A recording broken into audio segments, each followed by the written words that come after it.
One of the following graphs in the standard xy coordinate plane is the graph of y equals sine squared x plus cosine squared x over the domain pi from negative pi over 2 is less than or equal to x, which is less than or equal to pi over 2. Which one? So this is really just testing you if you know the common thing that, and you're able to identify that y equals sine squared x plus cosine squared x equals 1. So y equals 1, that would give us a horizontal line. Our answer is H. But if you didn't know this, you can continue watching this. If you did know that and you got this wrong, I guess it was just like an identification problem, but I'll show you how it works in the, I'm changing the time, okay, in the pre-cal or trig world. So we're going to use this unit circle stuff. So with the unit circle, it's basically a circle whose radius is 1. It's basically going like all around, whatever. I drew a really rough sketch of that, but that's basically unit circle. What the entire thing is based around. You have a radius of 1.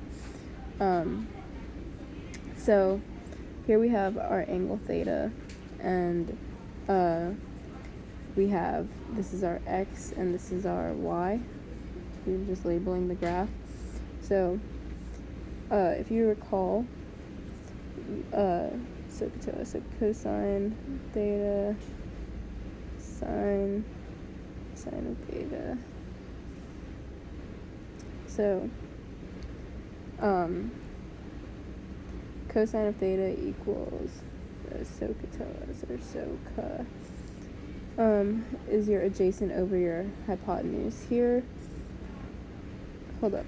Okay, our adjacent here is x because whatever this value is, it's going to be equal to x, right? We just established that when we labeled our coordinate plane, and this would also be the y, whatever y value the function gives you. So what you would do in this case is cosine of theta adjacent over your hypotenuse. It's x over 1, so x over 1 gives you x, and then sine theta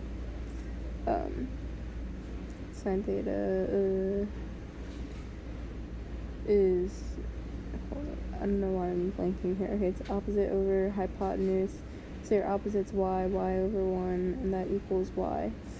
So we have those basics down. We know this could also equal our cosine. This pen, okay, this is cosine of x, and this is your sine of x. Sine of x, okay.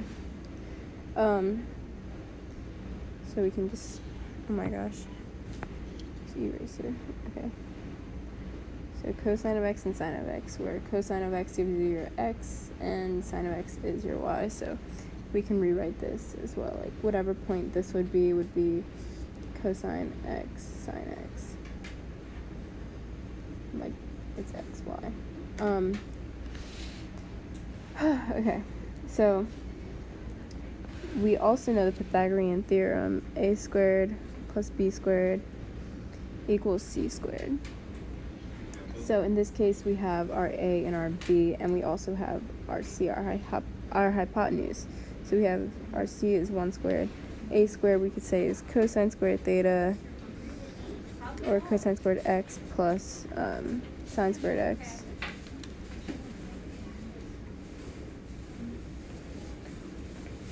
And that equals 1 squared, which equals 1, which gives us the reasoning for the identity that sine squared x plus cosine squared x equals 1. And that's just something you should probably memorize and be able to identify.